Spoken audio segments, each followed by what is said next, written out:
नमस्कार दोस्तों, मैं हूं भाग्यराज। आप सभी का स्वागत करता हूं मेरे अपने YouTube चैनल भाग्यराज सर में।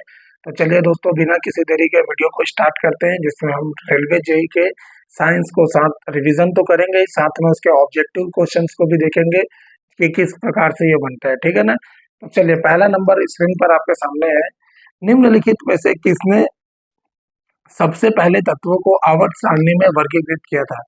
तो ये आपके ऑप्शन है भाई, मेंडलीफ, लेवाइसर, जॉन न्यूलैंड्स या लूथर मेयर। तो इसका सही आंसर है भाई option number A, Mendeleev. Mendeleev वही वो साइंटिस्ट है जिन्होंने 1869 को ना तत्वों को आवर्त सारणी में क्या किया था, वर्गीकृत किया था। ठीक है ना? तो मेंडलीफ थे। ठीक? अगला प्रश्न है, निम्नलिखित में से किसे टेस्ला नामक एसआई व्युत्पन्न मात्रक में मापा जाता है? तो जो टेस्ला होता है ना भाई, ये टेस्ला ये हमेशा चुंबकीय फ्लक्स घनत्व का, मैग्नेटिक फील्ड डेंसिटी का क्या होता है, यूनिट होता है। चुंबकीय फ्लक्स घनत्व का यूनिट होता है कौन? टेस्ला। तो इसका जो आंसर है ऑप्शन नंबर बी है। तो एक टेस्ला बराबर 1 न्यूटन प्रति मीटर, ये होता है भाई, ध्यान में रखिएगा। एक टेस्ला बराबर 1 न्यूटन प्रति मीटर होता ही है। क्लियर है? चलिए आगे बढ़ते हैं। डैश ग्रामीण और शहरी जैविक अपशिष्टों को अच्छी गुणवत्ता वाली खाद में बदलने का एक पर्यावरण अनुकूल और उपयोगी विधि है। तो आंसर नंबर 1 है समापोहन, कृमि खाद, निक्षालन, अवक्षोपण। तो इसका आंसर है भाई ऑप्शन नंबर बी, कृमि खाद। ये जो है ना कृमि खाद, ये एक वैज्ञानिक विधि है जिसमें केचुआ जैविक अपशिष्ट को उच्च पोषण सामग्री से भरपूर खाद में बदल देते हैं। इससे फायदा क्या होता है भाई, इसका ना मतलब मेन बोल सकते हैं कि इसका उपयोग ना हम ना फर्टिलाइजर जैसे उर्वरक होते हैं ना, उसके लिए यूज किया जाता है। और ये क्या करता है भाई, इसके बहुत सारे लाभ है। पहला लाभ अगर मैं बोलूं तो ये क्या करता है, पौधों की जड़ों का विकास करता है, मृदा के शरीर में अत्यधिक सुधार करता है, और पौधों के विकास हार्मोन जैसे ऑक्सीन, जिब्रेलिन, ये सब रहते हैं ना, एब्सिसिक एसिड, ये सभी को क्या करता है भाई, बढ़ाता है। बट इसके अगर लाभ होते हैं ना, तो भाई इसकी हानियां भी होती है। ये क्या है भाई, बहुत लंबी और ना समय लेने वाली प्रक्रिया होती है। ये बहुत ज्यादा ही ना दुर्गंध दुर्गंध मतलब बहुत ज्यादा स्मेल छोड़ता है, जो कि शरीर के लिए ठीक नहीं। लिंक्स जो है एक जंगली बिल्ली, एक प्रजाति भारत के किस राज्य में पाई जाती है? तेलंगाना, पश्चिम बंगाल, महाराष्ट्र या जम्मू कश्मीर? तो इसका सही आंसर है भाई, लिंक्स जो है ना एक जम्मू कश्मीर में पाई जाने वाली एक जंगली बिल्ली की एक प्रजाति है। उनकी छोटी पूंछ होती है और वो ना मध्यम आकार के होते हैं। तो लिंक्स याद रखिएगा भाई, लिंक्स ये किस में पाया जाता है? जे एंड के में। आप मुझे कमेंट सेक्शन में बताएंगे कि वर्तमान में जे एंड के का लेफ्टिनेंट गवर्नर कौन है, जो वो बना चलाता है स्टेट। ठीक है ना? क्योंकि जम्मू कश्मीर अभी यूनियन टेरिटरी है, तो कौन सा वर्तमान में इनका लेफ्टिनेंट गवर्नर है, ये आप मुझे कमेंट सेक्शन में बताएंगे। निम्नलिखित में से उस प्रक्रिया की पहचान कीजिए जिसमें रासायनिक अभिक्रियाएं शामिल नहीं है। जैसे मैं बोला, पहला ऑप्शन है डिटर्जेंट का उपयोग करके कपड़े साफ करना, आम का पकना, साबुन के कारण हल्दी का रंग बदलना, नेल पॉलिश रिमूवर का ठंडा प्रभाव।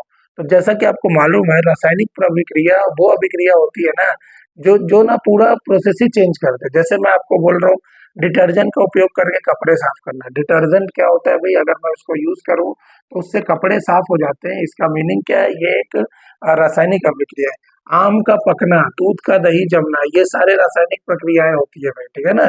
साबुन के कारण हल्दी का रंग बदलना, ये भी रासायनिक प्रक्रिया है। लेकिन नेल पॉलिश रिमूवर का ठंडा प्रभाव, ये होता है भाई फिजिकल, ये फिजिकल प्रभाव होता है। तो इसका जो सही आंसर है वो है भाई ऑप्शन नंबर डी, है ना, ये फिजिकल प्रभाव में आता है। ठीक है? भौतिक परिवर्तन आपको मालूम है वह जो पदार्थ के रूप को प्रभावित करती है, लेकिन उसकी रासायनिक संरचनाओं को नहीं। ठीक है ना? तो ये है। अगला क्वेश्चन है, जब कोई तेजी से गिरती हुई वस्तु अंततः जमीन पर पहुंचने पर रुकती है तो डैश होता है। पहला नंबर, उसकी स्थितिज ऊर्जा कम हो जाती है, उसकी गतिज ऊर्जा बढ़ जाती है, उसकी स्थितिज ऊर्जा कम हो जाती है और उसकी गतिज ऊर्जा बढ़ जाती है। देखिए, स्थितिज ऊर्जा होती क्या है भाई, सबसे पहले तो आपको मालूम होना चाहिए, स्थितिज ऊर्जा होता है mgh। ठीक है? और जब यह जमीन को छूती है ना, मतलब जैसे कोई वस्तु क्या है ऊपर से गिर रही है और जमीन को छू रही है, मतलब उसका हाइट ऑलरेडी जीरो हो गया, तो स्थितिज ऊर्जा भी जीरो हो जाएगा। इसमें किसी को डाउट है क्या? ठीक है? और गतिज ऊर्जा क्या होती है भाई, हाफ एम वी स्क्वायर होती है, आपको मालूम होना चाहिए। तो हाफ एम वी स्क्वायर में जब ना किसी वस्तु को क्या है ऊपर से फेंका जाता है और ये जमीन तक पहुंचने के बाद रुक जाती है ना, तो इसका मतलब है वेग भी क्या हो जाएगा, इसका जीरो हो जाएगा। तो गतिज ऊर्जा भी जीरो हो जाती है। तो गतिज ऊर्जा और स्थितिज ऊर्जा क्यों जीरो हो जाते हैं ये दोनों? क्योंकि ये दोनों ऊर्जाएं ना एक्चुअली ध्वनि ऊर्जा में परिवर्तित हो जाती है, ठीक है ना। इसीलिए ये क्या है भाई, इसमें ऑप्शन नंबर कौन सा है, तो कोई भी विकल्प सही नहीं है, तो option number D is your correct answer, ठीक है। चलिए आगे बढ़ते हैं। सेब की कोशिकाओं में कौन से कार्बनिक यौगिक पाए जाते हैं और जब यह वायु में ऑक्सीजन के संपर्क में आता है तो उदाहरण के लिए सेब को चाकू से काटने के माध्यम से यह कार्बनिक यौगिक ऑक्सीजन के साथ अभिक्रिया करता है। तो सेब की कोशिकाओं में कौन सा कार्बनिक यौगिक होता है भाई, तो ऑप्शन नंबर ए है इसका आंसर है भाई फिनॉल। ये जो है ना सेब के कोशिकाओं में ना कार्बनिक यौगिक होता है जिसका काम ही है भैया ना, इसका ये जो है ना एक्चुअली इसका नाम होता है पीपीओ, पॉलीफिनॉल ऑक्सीडेज। इसका नाम क्या होता है, पॉलीफिनॉल ऑक्सीडेज, ये इसका नाम होता है। यही रहता है जो फलों और सब्जियों में व्यापक व्यापक रूप से पाया जाता है, क्लियर है। श्रव्य तरंगों की आवृत्ति का रेंज क्या है, तो श्रव्य तरंगों की आवृत्ति का रेंज 20 हर्ट्ज से 20,000 हर्ट्ज, 21,000 से 24,000 हर्ट्ज, 25,000 से 30,000 हर्ट्ज या 31,000 से 40,000। तो इसका सही आंसर है भाई 20 हर्ट्ज से 20,000 हर्ट्ज जो रहेगा ना, यही श्रव्य तरंगों का क्या होता है भाई, वो रहेगा। शीतल पेय के निर्माण में निम्नलिखित में से कौन से गैस का उपयोग किया जाता है, तो आपको मालूम है भाई शीतल पेय क्या होता है, जो भी ठंडा पीते हैं ना, तो उसमें कौन सा यूज किया जाता है, तो सीधा सा आंसर है भाई इसका कार्बन डाइऑक्साइड रहता है। क्यों रहता है भाई, क्योंकि ये क्या होता है कार्बन डाइऑक्साइड स्थिर होती है और पानी में बहुत जल्दी घुल जाती है, पानी में घुल जाती है, ठीक है ना। इसीलिए कार्बन डाइऑक्साइड का हम लोग शीतल पेय में यूज करते हैं, ठीक है। कार्बन डाइऑक्साइड CO2 जिसमें कार्बन के एक परमाणु और ऑक्सीजन के दो परमाणु से बने रहता है भाई, ठीक है ना। उस पदार्थ को क्या कहा जाता है जो दो या दो से अधिक तत्वों के एक निश्चित अनुपात के संयोजन से बनता है, आपको मालूम है भाई ये क्या होगा भाई, कंपाउंड यौगिक। जो दो या दो से अधिक पदार्थों के निश्चित संयोजन से बनता है वो क्या कहलाता है। अगला प्रश्न है, पानी, फोम, सूखा पाउडर और गीला रसायन डैश के प्रकार है भाई, ये क्या है, किसमें होते हैं, अग्निशामक, डिटर्जेंट, शैम्पू या विटामिन क्लोराइड। तो इसका जो सही आंसर है वो भाई अग्निशामक। आपको मालूम है अग्निशामक में पानी, फोम, सूखा पाउडर सब सब प्रकार आता है। नेक्स्ट है, एक जूल में कितनी कैलोरी होती है भाई, 0.24 कैलोरी, 0.48, 0.72 या 0.96। तो इसका सही आंसर है भाई, सबसे पहले तो मैं आपको बता दूं कि एक जूल जो होता है ना, जूल एनर्जी का यूनिट होता है, ऊर्जा का मात्रक होता है, और इसका यूनिट होता है भाई 1 किलोग्राम मीटर स्क्वायर प्रति सेकंड स्क्वायर, इसको भी बोलते हैं भाई जूल। एक जूल का मतलब है 1 किलोग्राम मीटर स्क्वायर प्रति सेकंड स्क्वायर, और एक जूल में ना ये हमेशा क्या होता है 0.239 कैलोरी होता है। तो इसका सही आंसर क्या है, एक जूल बराबर 0.239 कैलोरी। तो ये कौन सा अप्रोक्स आंसर है, तो option number A is your correct answer 0.2। किसी धावक को दौड़ने के बाद उरुपेशी का मतलब होता है जो उसके नीचे जितने भी पेशी होते हैं ना, जिसको थाई मसल्स बोलते हैं, उसमें बहुत ज्यादा दर्द महसूस होता है। किस लिए होता है भाई, तो ये लैक्टिक एसिड के कारण होता है, कि CO2 के कारण होता है, कि पायरुविक अम्ल के कारण होता है, कि एथेनॉल के कारण होता है। तो ये लैक्टिक एसिड के कारण क्या होता है इसमें। अगला क्वेश्चन है, निम्नलिखित में से कौन सा समुच्चय अम्ल क्षारकों के प्राकृतिक सूचकों को दर्शाता है। आपके ऑप्शन है फिनोफ्थलीन, लिटमस, दूसरा है लिटमस हल्दी, तीसरा है चाइना रोज, या चाइना रोज को ही गुड़हल भी बोलते हैं, ठीक है ना, चाइना रोज, मेथिल ऑरेंज, और चौथा है हल्दी फिनोफ्थलीन। तो इसका आंसर है भाई लिटमस और हल्दी। ये जो लिटमस और हल्दी होते हैं ना, लिटमस और हल्दी, ये प्राकृतिक सूचक होते हैं भाई, प्राकृतिक सूचक, ठीक है। और जो ये हमारे पास ये जो चाइना रोज जिसको गुड़हल भी बोलते हैं, गुड़हल, ठीक है ना, ये चाइना रोज हो गया, और मेथिल ऑरेंज हो गया, ये जो है ना ये क्या होगा भाई, ये संश्लेषित होते हैं। संश्लेषित का मतलब होता है बनाए हुए सूचक होते हैं, इंडिकेटर, ठीक है ना। अगला लिखना है, सूर्य में किस तत्व की अधिकतम ऊर्जा होती है भाई, उपस्थिति, हाइड्रोजन, ऑक्सीजन, ऑर्गन, क्रिप्टॉन। तो ये आपको मालूम होगा कि सूर्य में क्या होता है भाई, हाइड्रोजन की मात्रा सबसे ज्यादा होती है, और ये बोला जाता है 90% से भी ज्यादा क्या है भाई, हाइड्रोजन है।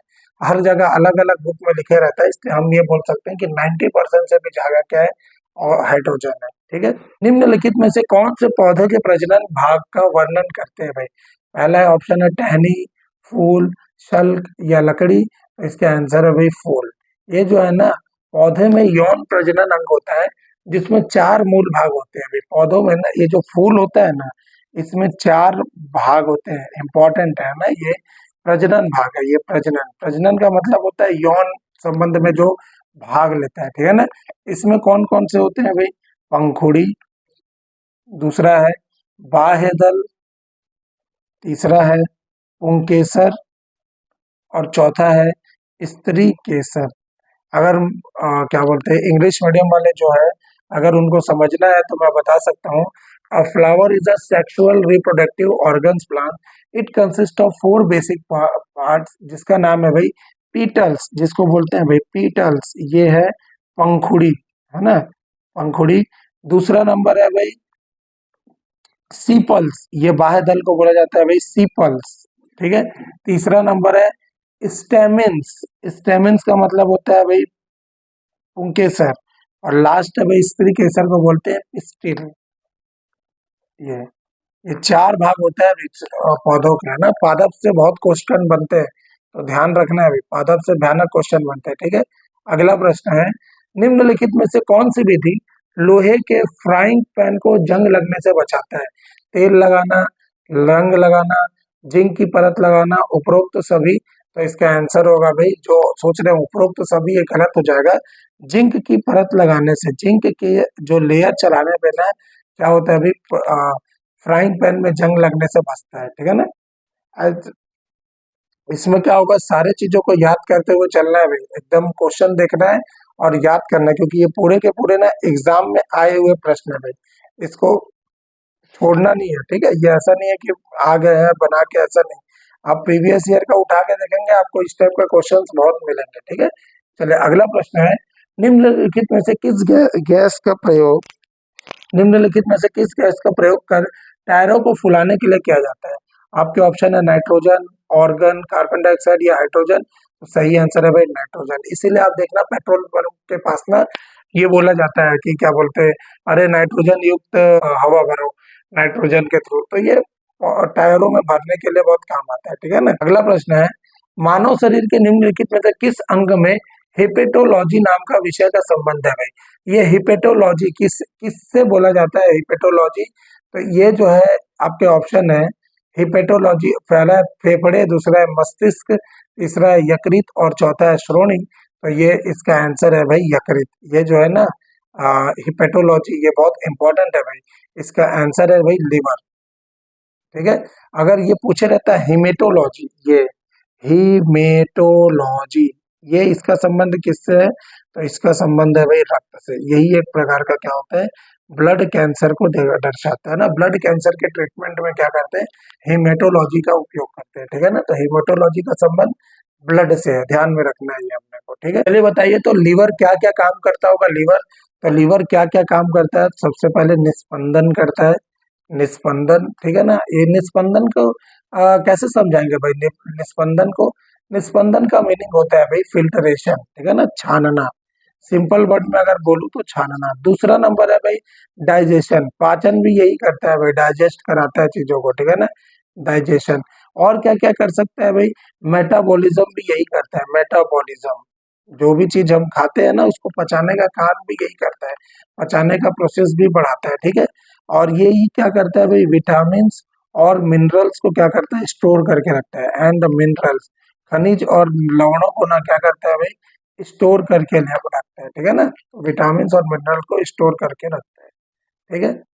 चलिए अगला प्रश्न है, प्रकाश की चाल निम्नलिखित में से क्या होगी? निर्वात में प्रकाश की चाल क्या होगी?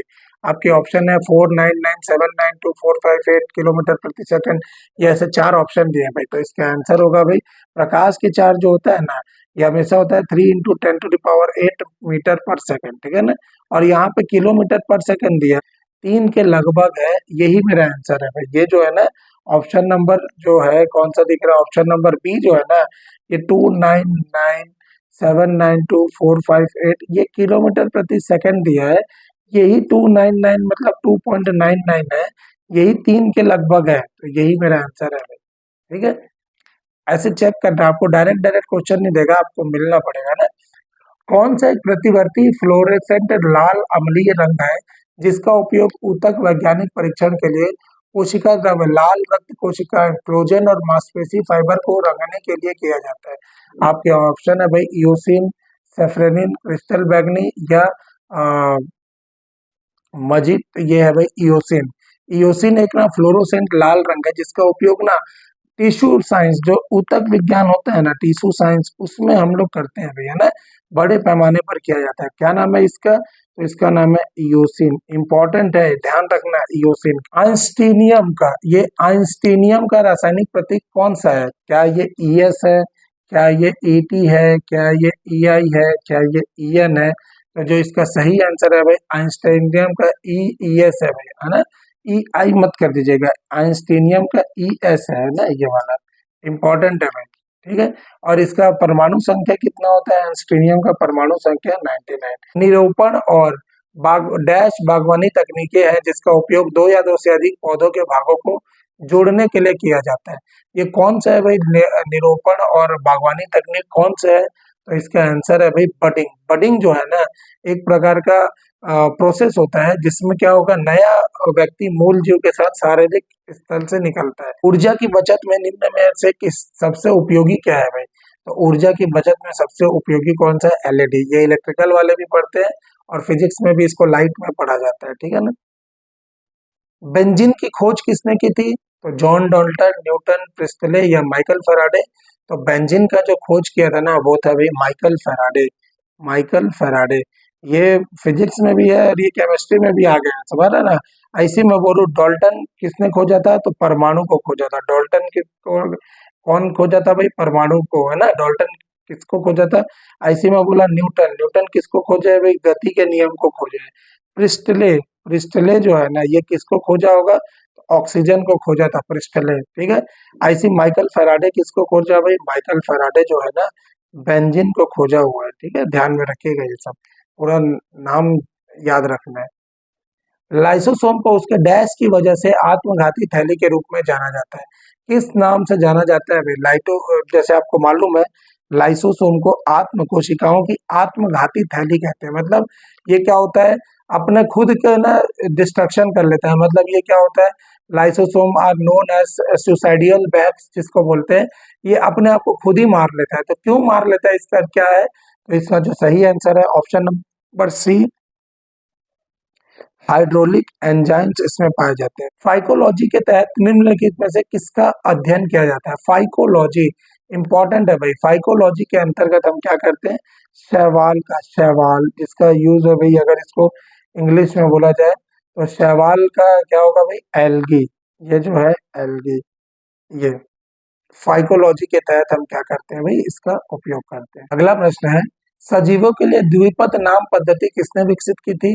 तो आपका ऑप्शन है सिकंदर, कार्लसन, फ्लेमिंग या कैरोलस लिनियस। तो ये है भाई द्विपद नाम पद्धति ना, ये Carolus Linnaeus, option number D, Carolus Linnaeus. ये ये किए थे भैया ना, कैरोलस लिनियस ही सजीवों के लिए द्विपद नाम पद्धति को चालू किया था, ठीक है। तो जैसे मैं बोलूँ भाई, ये जो एक चार्ट दे रहा हूँ, इसको आप जरूर पढ़िएगा, इंपॉर्टेंट है भाई, इस तरह से ध्यान रखिएगा। आपके जो नाम है मैं लिख देता हूँ, ध्यान से देखिए। जैसे सबसे पहले मैं लिख रहा हूँ भाई रॉबर्ट हुक। रॉबर्ट हुक, ये क्या क्या नाम दिया था भाई? कोशिका। यही सबसे पहले कोशिका वर्ड नाम दिया था। दूसरा नंबर है भाई बीडल, बीडल एंड तथा वीडल तथा टैटम, टैटम, ये दो साइंटिस्ट थे। इन्होंने ना एक जीन का सिद्धांत दिया था, एक जीन एक एंजाइम का सिद्धांत दिया था भाई, ठीक है।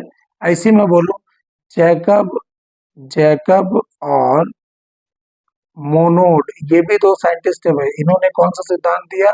तो संचालन अवधारणा दिया भाई, संचालन अवधारणा, ये संचालन अवधारणा, ठीक है। चौथा नंबर है मैकलिंटॉक, मैकलिंटॉक, ये कौन सा दिया है भाई? ये जीन की अवधारणा दिया है, जीन। जीन की अवधारणा यही बताया था कि जीन नाम का कुछ चीज होता है, ठीक है।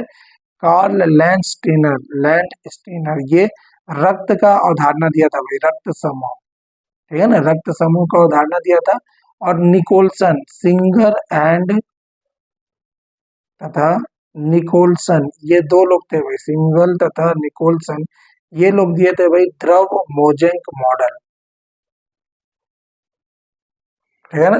ये इतना आपको ध्यान में रखना है, ठीक है। मैं कोशिश करूंगा कि इसका स्क्रीनशॉट भी आपके उसमें लगा दूं ताकि आपको समझ आए, ठीक है। जहरीले पदार्थों का विषहरण शरीर के किस अंग में होता है?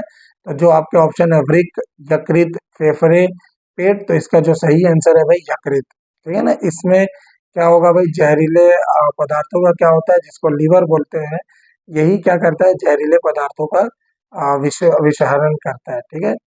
अगला प्रश्न है, डैश हृदय से शरीर से सभी भागों में ऑक्सीजन युक्त रक्त को ले जाती है? कौन ले जाती है भाई, कंकाल में, शिरा, धमनियां या प्लाज्मा? तो ये जो है भाई धमनियां, यही जो है ऑक्सीजन युक्त रक्त वो क्या करती है, पूरे शरीर तक ले जाती है, ठीक है ना। तो धमनी, शिरा, ये सब याद रखना है भाई कि ये धमनी कौन सी होती है।